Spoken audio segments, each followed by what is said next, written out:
এই হচ্ছে রাতের বেলা বাইক পট্টির অবস্থা। মোবিল না, এই যে এটা, কিন্তু এটা হচ্ছে আপনার, এটা তো ইঞ্জিন পারফরমেন্স, ফুয়েল সিস্টেম একটা ছিল, এটার উপরে স্টিকার কিসের ভাই? আমি বুঝতেছি না যে এটা অরিজিনাল কিনা। বেসিক্যালি আমি একটা মানে ফুয়েল সিস্টেম ক্লিনার খুঁজতেছি বলতে অ্যাকচুয়ালি মানে 60 ফিটে গেলে যে কোনো দোকানেই পাওয়া যাবে, বাট আমি এখন আছি হচ্ছে সনির অপোজিটে, বাট এখানেও দেখছিলাম যে কয়েকটা দোকান, সো আমি যেহেতু বাসায় যাইতেছি তো ফুয়েলও নেওয়া লাগবে, সো একবার ভাবলাম যে একটা অ্যাডিটিভ ইউজ করবো কিনা। সো যদি দেখি চোখের সামনে পাই কোনো দোকানে, তাহলে হয়তো বা ফুয়েল নেওয়ার আগে অ্যাডিটিভটা ইউজ করব প্রথমবারের মতো, বিকজ আমার ফুয়েল সিস্টেমে আগে কখনো এরকম কোনো ক্লিনার বা কোনো কিছু ইউজ করি নাই। আমি যতটুকু শুনছি যে, বা যতটুকু রিসার্চ করে দেখলাম যে ফুয়েল সিস্টেম ক্লিনারটা আসলে ফুয়েলের যেই কার্বনগুলো থাকে ওর সামথিং এরকম কোনো কিছু থাকে যেগুলো বার্ন হইতে প্রবলেম হয়, সো ওই জিনিসগুলোকে হচ্ছে ফুয়েল সিস্টেম ক্লিনারটা ক্লিন করে দেয়। তো এই জিনিসটা কতটুকু কাজ করে বা কীরকম কী, এই জিনিসটা আমি নিজেও একটু, তাহলে আমার এক্সপিরিয়েন্স হইলো, আর যদি ভালো হয় তাহলে তো ভালো। এদিকে যদি না পাই তাহলে প্রবাবলি আমাকে 10 নম্বর থেকে ওই একটা নেওয়া লাগবে। অবশ্য এখন আসলে ফুয়েল কোনো জায়গার ফুয়েলই আসলে ভালো না বর্তমান, পুরা ওয়ার্ল্ড ওয়াইড যেই ফুয়েলগুলো হচ্ছে ইম্পোর্ট এক্সপোর্ট হয়, ওই ইম্পোর্টিংয়েই আসলে প্রবলেম। সো মেইন জায়গাতেই প্রবলেম, বাকি জায়গাগুলোতে তো এমনিতেও আরও ইচ্ছা করে প্রবলেম করে। সো ফুয়েল আসলে ভালো পাওয়ার কোনো চান্স নাই। বাইকের কার্বোরেটর তো আগে থেকেই প্রবলেম ছিল, প্রবলেম বলতে আসলে ময়লার কারণে যে প্রবলেমটা বেসিক্যালি হয়, সো ওই প্রবলেমটা আসলে দেখা গেছে যে এমনও হয়েছে যে প্রত্যেক মাসে 2বারও আমার ফুল মানে এই যে স্টার্ট বন্ধ হয়ে গেছে, 2বারও আমার কার্বোরেটর ক্লিন করতে হয়েছে, এমনও সময় গেছে। সো আই গেস আমার একটা অ্যাডিটিভ ইউজ করে দেখা উচিত। এই হচ্ছে রাতের বেলা বাইক পট্টির অবস্থা।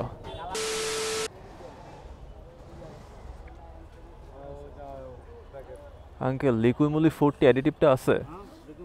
Additive fuel system cleaner. Full sensitive আছে তাই জানি, আপনার কথা আমি জেনেও করতে পারি। ভাই অ্যাডিটিভ আছে নাকি লিকুইমলির? Additive fuel system cleaner.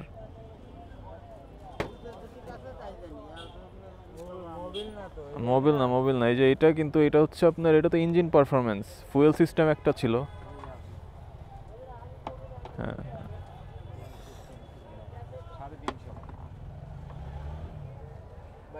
এটার উপরে স্টিকার কিসের ভাই? এক্সপায়ারি ডেট কত লেখা? 6/20/29। আচ্ছা, এটার বিষয়টা যেটা, সেটা তো এখানে দেখতে পারতেছি না, কারণ এখানে তো স্টিকার দেওয়া, আমি বুঝতেছি না যে এটা অরিজিনাল কিনা। ভাই এই যে উপরের স্টিকারটা কি আপনাদের লাগানো? তাইলে এটা কি অরিজিনাল? Made in Germany. এটা আমি ফার্স্ট টাইম নিতেছি, বাট আসলে জানিও না যে অ্যাকচুয়ালি কী কালার। ঠিক আছে ভাই, এটা কি কিছু কম রাখা যায় না? একই দাম? ঠিক আছে দেন, একটা ব্যাগ দিয়েন।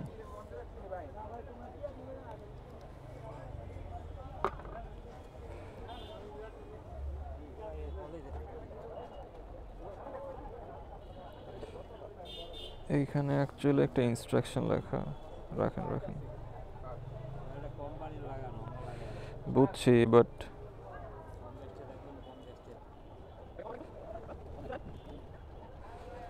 এখানে কিছু লেখা আছে, এই লেখাগুলো একটু দেখার দরকার তো, মানে কত এমএল এর সাথে কেমনি কি, এই জন্য আর কি।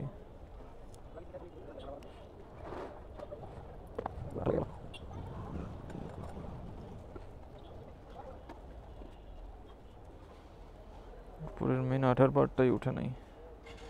আচ্ছা, এখান থেকে একটু দেখে নেই। 40 stock motorcycle application 80 ml is sufficient for 5 to 10 litre fuel. মানে হচ্ছে 5 থেকে 10 লিটার ফুয়েল নিলে এখান থেকে হচ্ছে 80 ml দেওয়া যায়, মানে এটা হচ্ছে 80 ml। এটা ফুল কত ml? আচ্ছা 80 ml, ওকে। সো তার মানে হচ্ছে 5 থেকে 10 লিটার নিলে ফুল একটা দিয়ে দেওয়া লাগবে। ওকে, সো লেটস সি, এটা ইউজ করে দেখি কত দূর কী অবস্থা হয় আমার বাইকের। ওকে, পাম্পে চলে আসছি, বাট এখন যেই কাজটা করব এখন হচ্ছে পুরা ট্যাঙ্কটা এখানে রিফিল করে দিব। বিকজ এটা অনেকেই দেখছি যে মানে মানে ট্যাঙ্ক রিফিল করার পরে হচ্ছে গিয়ে অ্যাডিটিভটা দেয়। তো আমার কাছে মনে হয় যে আসলে রিফিল করার আগের টাইমটাতে অ্যাডিটিভটা দিয়ে দেওয়াই বেটার। তাহলে ফুয়েল রিফিল করলে অটোমেটিক্যালি জিনিসটা ভালো মতো ব্লেন্ডিং হয়ে যায়। হচ্ছে উপরের দিকে প্রেস করে দেন টানতে হবে। সো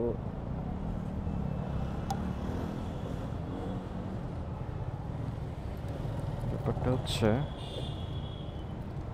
ঢেলে দেই, করিস না ভাই। এখন হচ্ছে ফুয়েলটা নিয়ে নিব, তাইলে জিনিসটা খুব সুন্দর মতো ব্লেন্ড হবে।